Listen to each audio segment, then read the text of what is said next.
All right, let's check out our final nominee for Play of the Week. We saw this earlier. It is Mason Van Pelt on the return here, finding that hole and has tons of space to run. It turns into a foot race, but he just outruns everybody to take it in for the score.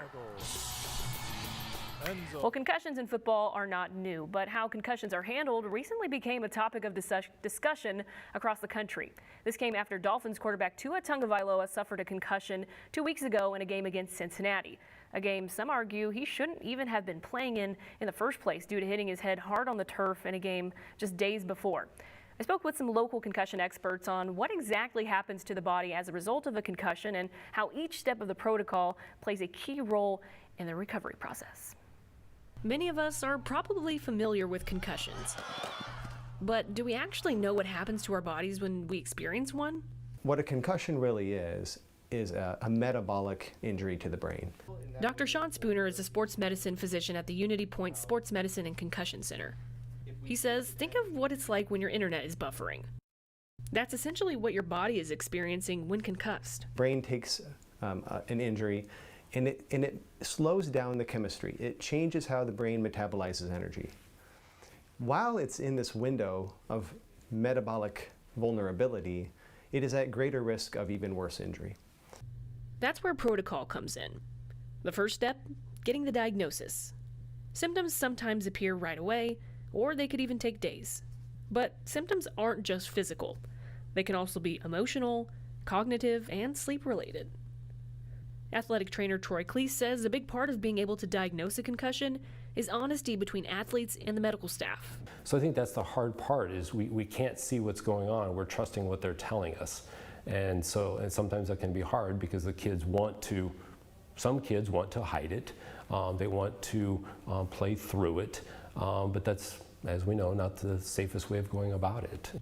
The next step of the protocol is pretty simple: getting mental and physical rest, so that your brain has time to recover.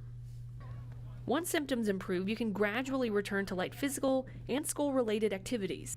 Then, once athletes are feeling 100% symptom-free and remain symptom-free through the gradual increase of activity, they'll be cleared to play.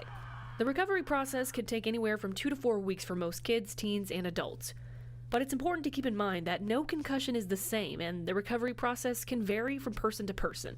What the protocols have really done for us is show the importance of allowing the brain to heal to the point where that window of metabolic vulnerability has passed. Then we move forward and allow people to get back to play. While the process can seem long for athletes who are anxious to return to play, Cleese says it's up to those around them to make sure they're getting the treatment they need to return fully healthy. You're not there to keep them out of the sport. That's not your mission. Your mission is to keep them in the game as long as possible, but also to make an impact to them that, you know, we need to take care of you, no matter what the injury is, but especially when we're dealing with a concussion. Definitely some good information there. I know I got a concussion when I was playing volleyball in college, so it does, it happens in other sports besides football, but it's definitely important to follow that protocol and really allow yourself to fully heal, because we know how scary concussions can be. Football can't happen without player safety. Exactly. Comes first. For sure. Well, it's time now to take a look around the Twitterverse and see what people are talking about tonight. Looks like we have a score here.